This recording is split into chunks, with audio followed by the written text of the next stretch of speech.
Hello everybody, I'm Dr. Y, Professor Armen Astvatsatryan from Yerevan, Armenia. For you I'm Dr. Y, of course.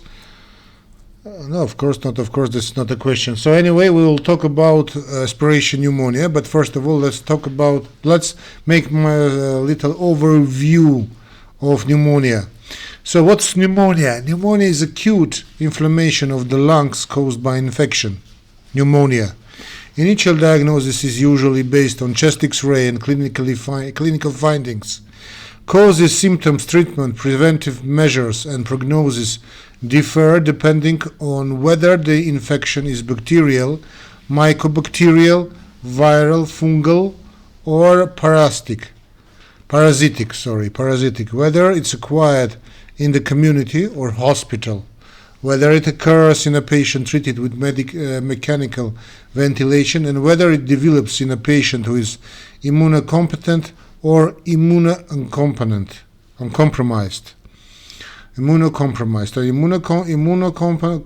or immunocompromised. An estimated 4 to 5 million people in the United States develop pneumonia each year, of whom about 5,000 die each year. In the United States, pneumonia, along with the influenza, is the 8th leading cause of death, and its leading infection cause of death. Pneumonia is the most common fatal hospital-acquired infection and the most common overall cause of death in developing countries. The most common cause of pneumonia in adults more than 30 years, in the absence of ongoing viral endemic or pandemic situation, is a bacterial, not viral infection. So the most common cause of pneumonia in adults is a bacterial infection. Streptococcus pneumonia is the most common pathogen in all age groups, settings, and geographic regions. However, the incidence of Streptococcus pneumonia infection has been declining because of increasing rates of vaccination and development of herd immunity. However, pathogens is of every sort, from viruses to parasites, can cause pneumonia. With the availability of sensitive molecular diagnosis methods, there is increasing recognition of viruses as a causes of pneumonia. The airways and lungs are constantly exposed to pathogens in the external environments. The upper airways and oropharynx in particular are colonized with so-called normal flora. Microaspiration of these pathogens from the upper respiratory tract is a regular occurrence, but these pathogens are readily dealt with by lung-host defense mechanisms. Pneumonia develops when defense mechanisms are compromised. Macroaspiration leads to a large inoculum of bacteria that overwhelms normal host defenses. A particularly virulent pathogen is introduced. Occasionally, infection develops when pathogens reach the lungs via the blood stream or by contagious spread from the chest wall or mediastinum. Another recently identified potential pathways of pneumonia developed is dysbiosis in the resident microbiome of the lung. Upper airway defense includes cellular immunoglobulin A, proteases, and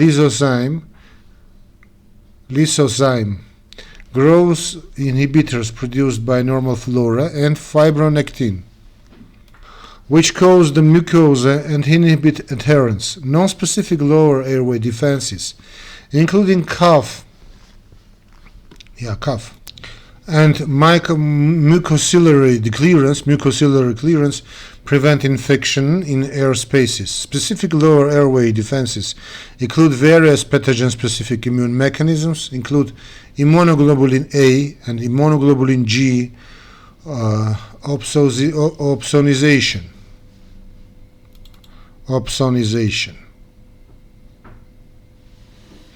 Antimicrobial peptides, anti-inflammatory effects of surfactant, phagocytosis by alveolar macrophages, and these T-cell mediated immune responses. These mechanisms protect most people against infection. Numerous conditions alter the normal flora. For example, systemic illness, undernutrition, hospital exposure, antibiotic exposure, once again, or impair these defenses. For example, altered mental status, cigarette smoking, nasogastric or endotracheal intubation, disorders or drugs that suppress the immune system, pathogens that then reach air spaces can multiply and cause pneumonia. Specific pathogens causing pneumonia cannot be found up to 50% of patients, even with extensive diagnostic investigation, primarily because of the limitations of currently available diagnosed tests and difficulty obtaining adequate deep lung alveolar samples, but because pathogens and outcomes tend to be similar in patients in similar settings and which similar risk factors, pneumonias can be categorized as community-acquired, hospital-acquired, including ventilator-associated, occurring in immunocompromised patients, including patients with human immunodeficiency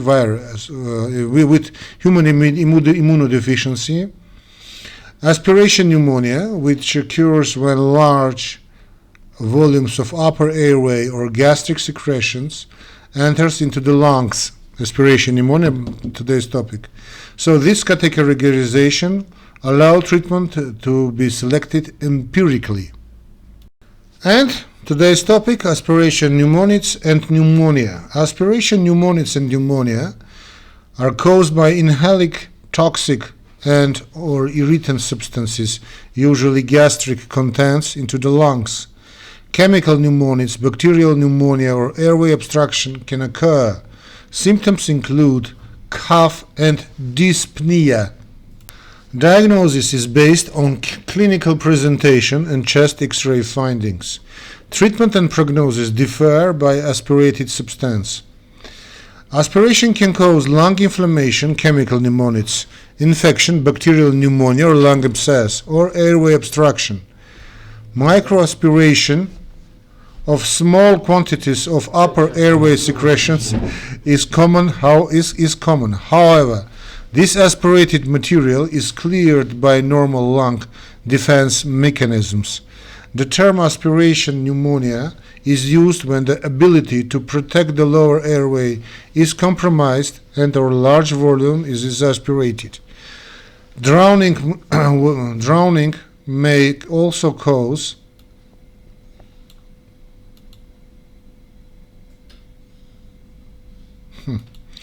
may also cause inflammation of the lungs.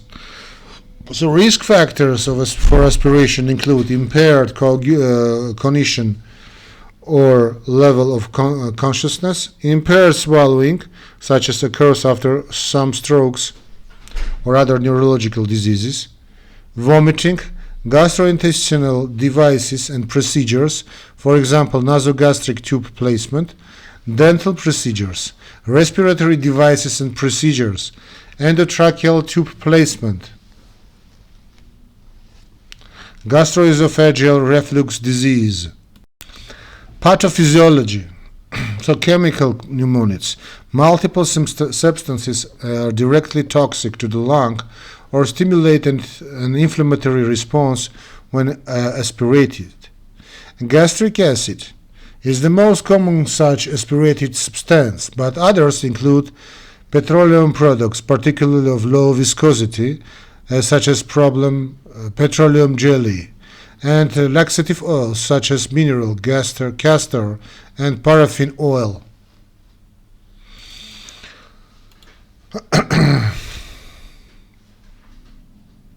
Petroleum products and laxative oils can cause lipoid pneumonia, Aspirated gasoline and kerosene also cause a chemical pneumonitis. Gastric contents cause damage mainly due to gastric acid, although food and other ingested material, for example activated charcoal as in treatment of overdose, are injurious in quantity. Gastric acid causes a chemical burn on the airways and lungs, leading to rapid bronchoconstriction, atelectasis, edema, and alveolar hemorrhage. Atelectasis, yeah. Edema and alveolar hemorrhage. This syndrome may resolve spontaneously, usually within a few days, or may progress to acute respiratory distress syndrome. Bacterial superinfection occurs in about 25%. Aspiration pneumonia. So healthy people commonly aspirate small amounts of oral secretions, but normal defense mechanism usually clears the inoculum without sequelae.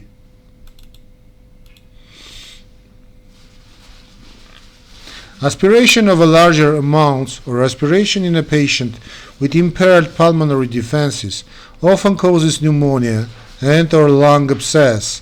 Older patients tend to aspirate because of conditions associated with aging that alter consciousness, for example sedative use, and other disorders, for example neurological disorders, swallowing disorders. Empyema also occasionally complicates aspiration. Gastronegative enteric pathogens and oral anaerobes are the most frequent pathogens in aspiration pneumonia. Symptoms and signs include cough, fever, dyspnea, chest discomfort, chest pain. Chemical pneumonia caused by gastric contents causes acute dyspnea with cough that is sometimes productive of pink frothy sputum, tachypnea, tachycardia, fever, diffuse crackles, and wheezing. Wheezing, do you remember wheezing? It's like this wheezing. When oil or petroleum gel is aspirated, pneumonitis may be asymptomatic and detected incidentally on chest X-ray, or may manifest with low-grade fever, gradual weight loss, and crackles. So diagnosis of aspiration pneumonitis and pneumonia is a chest X-ray. For aspiration pneumonia, chest X-ray shows an infiltrate, frequently but not exclusively, in the dependent lung segments, that is, the superior or posterior basal segments or a lower lobe of the posterior segment of an upper lobe. For aspiration-related lung abscess, chest X-ray may show a cavitary lesion. Contrast-enhanced computed tomography is more sensitive and specific for lung abscesses and will show a round lesion field with fluid or with an air fluid level. In patients with oil or petroleum jelly aspiration, chest X-ray findings vary: consolidation, cavitation, interstitial or nodular infiltrates, pleural effusion, and other changes may be slowly progressive. Signs of ongoing aspiration may include frequent throat clearing or wet-sounding cough after eating. Sometimes no signs are present, and ongoing aspiration is only diagnosed by modified barium esophageal done to rule out an underlying swallowing disorder. So treatment is antibiotics, but treatment is supportive, often involving supplemental oxygen and mechanical ventilation. Antibiotics, beta-lactamase inhibitor or clindamycin, often are given to patients with witnessed or known gastric aspiration because of the difficulty in excluding bacterial infection as a contributing or a primary factor. However, if patients improve rapidly, antibiotics can be and must be stopped or doesn't prescribed at all from the beginning. Patients with apparently mild causes can also be observed without initiating antibiotics, so we have to wait several days. Toxic substances that may cause lipoid pneumonia should be avoided. Anecdotal reports suggest systemic corticosteroids may be beneficial in patients with or petroleum jelly aspiration. What is anecdotal? I don't know. For aspiration pneumonia, is a beta-lactamase inhibitor is recommended, with clindamycin being reserved for penicillin allergic patients. Okay, if aspiration occurs in the hospital setting, Arcabapinum or piperacillin tazobactam can be used. Drugs effective against methicillin-resistant Staphylococcus aureus are added if risk factors for that pathogen are present. Duration of treatment is usually 1 to 2 weeks. Treatment of lung abscess is with antibiotics and sometimes percutaneous or surgical drainage. Many practitioners continue antibiotic treatment until the chest radiograph shows complete resolution or only a small, stable residual abnormality.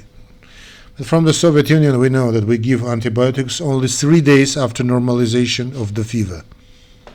So non-prescribed anywhere and non-written anywhere, but we remember from my dad said, you give antibiotics after normalization of fever plus 3 days and stop. So concerning prevention, strategies to prevent aspiration are important to care and overall clinical outcome. For patients with decreased level of consciousness, avoidance of oral feeding and oral drugs and elevation of the head of the bed more than 30 degrees may help. Sedating drugs should be stopped. Patients with dysphagia due to stroke or other neurological conditions have long been recommended to follow diets with specialized textures to attempt to reduce the risk of aspiration. However, there is a little firm evidence that this is effective technique. A speech pathologist may be able to train patients in specific strategies, chin tuck, etc., to reduce the risk of aspiration. For patients with severe dysphagia, a percutaneous gastrotomy or jejunostomy tube is often used, although it's not clear whether this strategy truly reduces the risk of aspiration, because patients can still aspirate oral secretions and may have reflux of gastrotomy tube feedings. Optimization of oral hygiene and regulate care by dentists may help prevent development of pneumonia or abscess in patients who repeatedly aspirate, so-called. Okay, about key points. My friends, patients with aspiration pneumonitis and aspiration pneumonia should be tested for underlying swallowing disorder. Aspiration pneumonia should be treated with antibiotics. Treatment of aspiration pneumonitis is primarily supportive. Secondary prevention of aspiration using various measures is a key component of a care for affected patients. So that's all concerning aspiration pneumonia and overview of pneumonia. Thanks for your attention. Please don't forget to make your donations. How to make your donations, you know it. You can find in description of this video, or you may directly, if you look it in YouTube, make it directly by YouTube choices. Thanks in advance. See you in another lectures. Don't forget also follow and subscribe, and God bless you. Bye.